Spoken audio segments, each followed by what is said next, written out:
Quand l'autre s'énerve sur moi, c'est difficile de ne pas le prendre contre moi. Alors comment puis-je faire pour prendre un peu de recul et ne pas prendre cette colère qui m'est adressée contre moi? Voici un petit secret qui peut vous aider.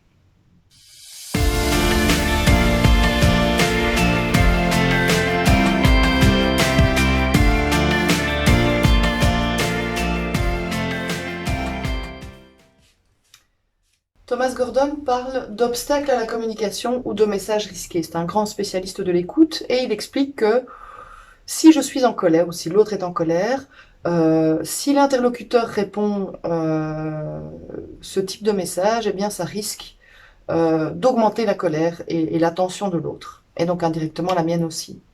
Si vous êtes en colère et qu'on vous dit par exemple « ça ne sert à rien de s'énerver », est-ce que ça vous calme? Non. Si on vous dit calme-toi, détends-toi, relaxe-toi, ça ne marche pas, ça ne fonctionne pas. C'est un investissement de pratiquer plutôt l'écoute, si c'est possible, si j'en ai envie, hein. Sinon je postpose le moment où on en parle, mais l'écoute et la reformulation de ce que l'autre vit. Parce qu'au fond,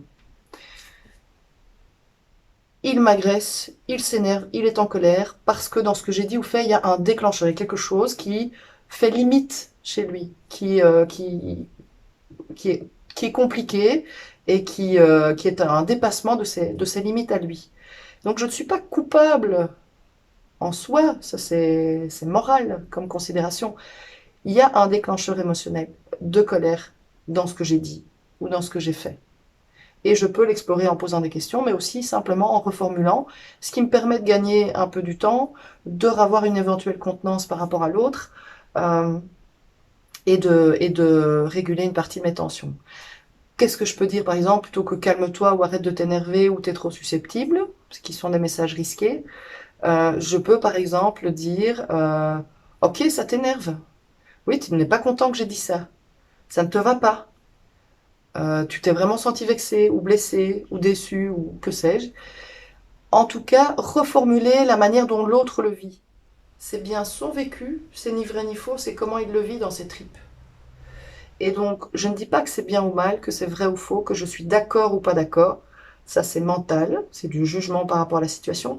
Je reformule ce que je comprends de ce qu'il vit dans ses tripes. Et là, je l'invite à descendre dans ses tripes, en l'accueillant dans ce qu'il ressent, sans dire que c'est vrai ou pas vrai, c'est ce qu'il ressent, c'est tout. C'est ni vrai ni faux, c'est comme ça. Et en l'invitant à en dire plus éventuellement.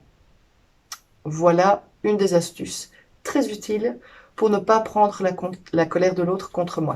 Si vous voulez en savoir plus, vous pouvez vous abonner à la chaîne en cliquant sur s'abonner, la petite cloche, et également voir l'ensemble des interventions du Centre Switch sur christellacour.com. Je vous dis à très bientôt.